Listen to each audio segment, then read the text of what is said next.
Sobat Milenials, perkenalkan nama saya Sharon.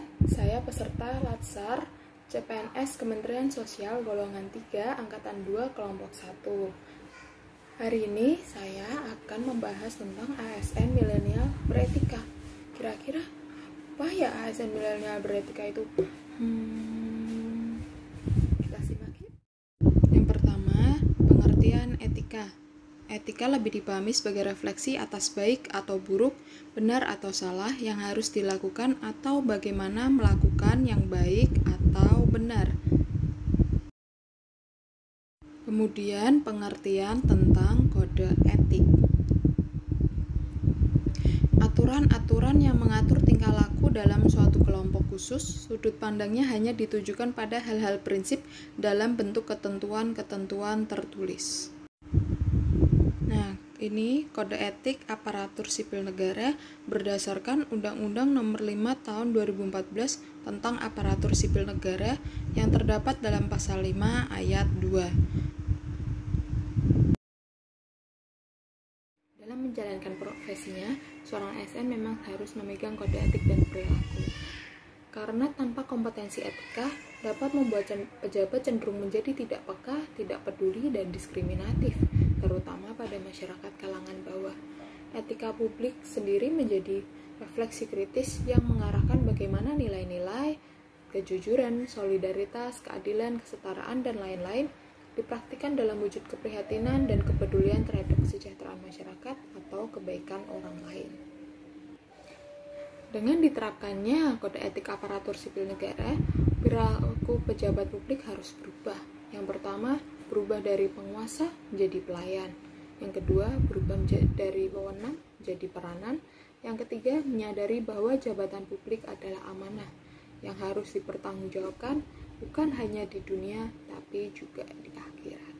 Besar harapannya agar setiap aparatur sipil negara dalam menjalankan tugas-tugasnya dapat menaati kode etik yang berlaku secara umum bagi aparatur sipil negara, sambil berperilaku sebagai pendukung nilai-nilai moral dan sekaligus pelaksana nilai-nilai etika publik dalam tindakan yang nyata.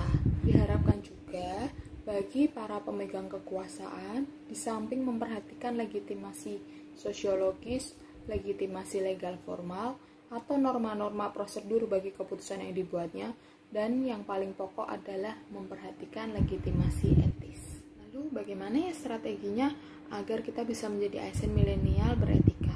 Yang pertama, tentu saja kita harus mengikuti kode etik dan kode perilaku dalam menjalankan profesi kita sebagai ASN sebagaimana yang tercantum dalam Undang-Undang Nomor 5 Tahun 2014. Kemudian yang kedua, kita harus memegang nilai-nilai dasar etika publik sebagaimana juga tercantum dalam Undang-Undang Aparatur Sipil Negara, yakni yang pertama, memegang teguh nilai-nilai dalam ideologi negara Pancasila. Yang kedua, setia dan mempertahankan Undang-Undang Dasar Negara Kesatuan Republik Indonesia tahun 1945. Yang ketiga, menjalankan tugas secara profesional dan tidak berpihak. Yang keempat, membuat keputusan berdasarkan prinsip keahlian. Yang kelima, menciptakan lingkungan kerja yang non-diskriminatif. Yang keenam, memelihara dan menjunjung tinggi standar etika luhur. Yang ketujuh, mempertanggungjawabkan tindakan dan kinerjanya kepada publik. Yang kedelapan, memiliki kemampuan dalam melaksanakan kebijakan dan program pemerintah. 9. Memberikan layanan kepada publik secara jujur, tanggap, cepat, tepat, akurat, berdaya guna, berhasil guna, dan santun. 10.